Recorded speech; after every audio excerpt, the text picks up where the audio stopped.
വിഷയത്തിൽ പരസ്പരം ഏറ്റുമുട്ടുന്നതിനായി ഇവിടെ എത്തിച്ചേർന്ന ഇരു വിഭാഗങ്ങൾക്കും ആദ്യമായി നന്ദി അറിയിക്കുകയാണ്. വലിയ ആമുഖങ്ങളില്ലാതെ തന്നെ നമുക്ക് സംവാദത്തിലേക്ക് കടക്കാം. ആദ്യമായി ഇവിടെ എത്തിച്ചേർന്ന ഇരു വിഭാഗങ്ങൾക്കും ആദ്യമായി നന്ദി അറിയിക്കുന്നു.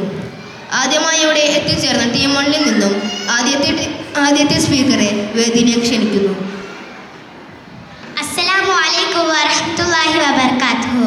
അല്ലാഹു സുബ്ഹാനഹു വ തആല നമ്മെ ഭൂമിയിലേക്ക് അയച്ചത് അവനെ പറ്റി അറിവിന് വേണ്ടിയാണ്.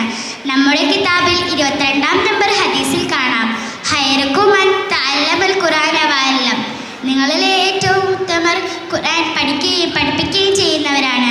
ആയതിനാൽ ഒരു മുസ്ലിമിനെ സംബന്ധിച്ചിടത്തോളം ഖുർആനികമായ അഥവാ ആത്മീയമായ അറിവിലാണ് ശ്രദ്ധ കൊടുക്കേണ്ടത്. എനിക്ക് മുമ്പ് സംസാരിച്ച സഹോദരി പറഞ്ഞത് ഒരു പരിധി വരെ ശരിയാണ്. ആത്മീയമായ അറിവ് കൊണ്ട് മാത്രം ഇന്നത്തെ സാഹചര്യത്തിൽ നമുക്ക് ജീവിച്ചു പോകാനാവില്ല. ഭൗതിക വിദ്യാഭ്യാസം അതിനാവശ്യമാണ്. 13-ാം നമ്പറായി പറഞ്ഞ ഹദീസ് നോക്കൂ. തൂബാ ലിമൻ താബ കസ്ബുഹു. അർത്ഥം, സമ്പാദ്യം ഹലാലായ വ്യക്തിക്ക് ആശംസകൾ. അതിനർത്ഥം ഹലാലായ സമ്പാദ്യം ദീൻ നമ്മോട് കൽപ്പിക്കുന്നതെന്നാണ്. അതിന് ആത്മീയമായ വിദ്യാഭ്യാസം മാത്രം ഉണ്ടായത് കൊണ്ട് കാര്യമില്ല. ഭൗതിക വിദ്യാഭ്യാസം തീരെ വേണ്ട എന്ന വാദം ഞങ്ങൾക്കുമില്ല.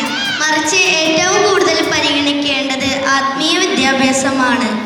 26-ാം നമ്പർ ഹദീസിൽ ഇത്തഖില്ലാഹ ഹൈസുമാൻ കുന്ത, നീ എവിടെയായിരുന്നാലും അല്ലാഹുവിനെ സൂക്ഷിക്കുക എന്ന് 26-ാം നമ്പർ ഹദീസിൽ ഇത്തഖില്ലാഹ ഹൈസുമാ കുന്ത, നീ എവിടെയായിരുന്നാലും അല്ലാഹുവിനെ സൂക്ഷിക്കുക എന്ന് കാണാൻ സാധിക്കും. അപ്പോൾ എങ്ങനെയാണ് അല്ലാഹുവിനെ സൂക്ഷിക്കേണ്ടത്? ഏതെല്ലാം കാര്യങ്ങളിലൂടെയാണ് അല്ലാഹുവിനെ സൂക്ഷിക്കേണ്ടത്? ഇതെല്ലാം ആത്മീയ അറിവിലൂടെ മാത്രമേ കരസ്ഥമാകൂ. അതിനാൽ ഏറ്റവും കൂടുതൽ പരിഗണിക്കേണ്ടത് ആത്മീയ വിദ്യാഭ്യാസമാണ്. ഇവിടെ ഒരിക്കലും ഒന്നിനേക്കാൾ മറ്റൊന്നിന് കൂടുതൽ സ്ഥാനം കൊടുക്കാൻ കഴിയില്ല. രണ്ടിനും തുല്യ പ്രാധാന്യം തന്നെയാണുള്ളത്. ഉദാഹരണത്തിന് ഹദീസ് നമ്പർ 28-ൽ പറയുന്നു, ഇയ്യാകും വകസറത്തൽ ഹിൽഫി ഫിൽ ബൈഅ. കച്ചവടത്തിൽ ധാരാളമായി സത്യം ചെയ്യുന്നതിനെ നിങ്ങൾ സൂക്ഷിക്കുക. അപ്പോൾ കരാറുകളെക്കുറിച്ചും വ്യവസ്ഥകളെക്കുറിച്ചും ഇടപാടുകളെക്കുറിച്ചും നാം മനസ്സിലാക്കേണ്ടതുണ്ട്. അതിന് ആത്മീയമായ അറിവിനോടൊപ്പം തുല്യമായ ഭൗതിക അറിവും ഉണ്ടായിരിക്കേണ്ടതുണ്ട്. രണ്ട് വിദ്യാഭ്യാസവും തുല്യ സ്ഥാനമെന്ന് അംഗീകരിക്കാനാവില്ല. എന്തുകൊണ്ടും ഭൗതിക വിദ്യാഭ്യാസത്തിനേക്കാൾ മുൻഗണന കൊടുക്കേണ്ടത് ആത്മീയ വിദ്യാഭ്യാസത്തിനാണ്. ഹദീസ് നമ്പർ 16, അഹ്സനുൽ കലാമി കലാമുല്ലാഹ്. അർത്ഥം, ഏറ്റവും നല്ല സംസാരം അല്ലാഹുവിന്റെ കലാമാകുന്നു. അതായത് അതിനേക്കാൾ മാത്രമായ ഒരു അറിവുമില്ല, അതിന്റെ വിജ്ഞാനമാണ് ഏറ്റവും വലുത്. അപ്പോൾ ഭൗതിക വിദ്യാഭ്യാസത്തിനും അതേ സ്ഥാനം തന്നെയാണെന്ന് പറയുന്നത് ശുദ്ധ അസംബന്ധവും മണ്ടത്തരവുമാണ്. 10-ാം ഹദീസായി നിങ്ങൾ കോപത്തെ അടയ്ക്കുക എന്ന ഹദീസാണ് എനിക്കിപ്പോൾ എതിർവിഭാഗത്തോട് പറയാൻ തോന്നുന്നത്. രണ്ട് വിദ്യാഭ്യാസത്തിനും തുല്യസ്ഥാനം കൊടുക്കാൻ സാധിക്കില്ലെന്നാണ് എൻ്റെ സുഹൃത്ത് വാദിച്ചത്. ഞാനൊരു ഉദാഹരണം പറയാം. ഹദീസ് നമ്പർ 9 നോക്കൂ. അൽ ജന്നത്തു തഹ്ത അഖ്ദാമിൽ ഉമ്മഹ. സ്വർഗം മാതാക്കളുടെ കാലിനടിയിലാണ്. ഹദീസിൽ പറയുന്നത് ഒന്ന് ചിന്തിച്ചു നോക്കൂ.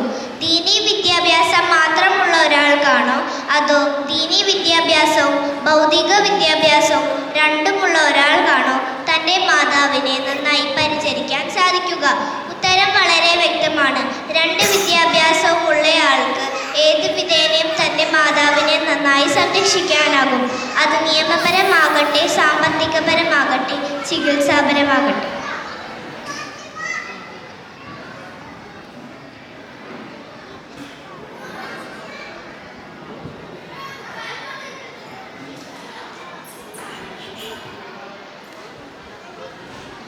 എതിർവിഭാഗം വളരെ വിചിത്രമായ വാദങ്ങൾ പറയുന്നത് എന്നെ അത്ഭുതപ്പെടുത്തുന്നു.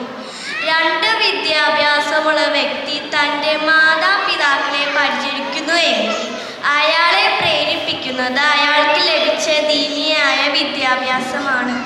ദീനിയായ ഖുറാനികമായ ഒരു അറിവ് ഹൃദയത്തിൽ ഇല്ലാത്തവന് ഖുറാനിൽ നിന്ന് അല്പം പോലും മനഃപ്പാഠമാക്കാത്തവന്റെ ഹൃദയം കാലിയായ വീട് പോലെയാണെന്ന് സൽസ്വഭാവ പാഠങ്ങളിലെ 1-ാം പാഠത്തിൽ കാണാൻ സാധിക്കും. തീർച്ചയായിട്ടും ഖുർആനികമായ വിദ്യാഭ്യാസം ഹൃദയത്തിൽ ഉണ്ടായിരിക്കണം. എന്നാൽ അതോടൊപ്പം തന്നെ ഭൗതികമായ വിദ്യാഭ്യാസവും ഹൃദയത്തിൽ ഉണ്ടായിരിക്കണം എന്നാണ് ഞങ്ങൾ പറയുന്നുള്ളൂ. രണ്ടിനും തുല്യസ്ഥാനം തന്നെ കൊടുക്കണമെന്നാണ് ഞങ്ങൾ പറയുന്നത്. ഈ ഒരു ഹദീസ് തന്നെ അതിന് തെളിവാണ്.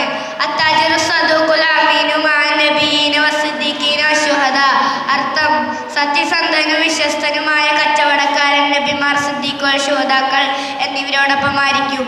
നോക്കൂ, നല്ല രീതിയിൽ കച്ചവടം പഠിച്ച് അതിസത്യസന്ധമായി ചെയ്താൽ മനുഷ്യരിൽ ഏറ്റവും ഉന്നതരായ നബിമാരോടൊപ്പമായിരിക്കും അവർക്ക് ലഭിക്കുന്ന സ്ഥാനം. അപ്പോൾ കച്ചവടം പഠിച്ച് അതിനായിട്ടുള്ള ഭൗതിക വിദ്യാഭ്യാസങ്ങൾ കരസ്ഥമാക്കൽ അതും അത്യാവശ്യമാണ്. അതുപോലെ തന്നെ ദീനിയായ വിദ്യാഭ്യാസവും അത്യാവശ്യമാണ്.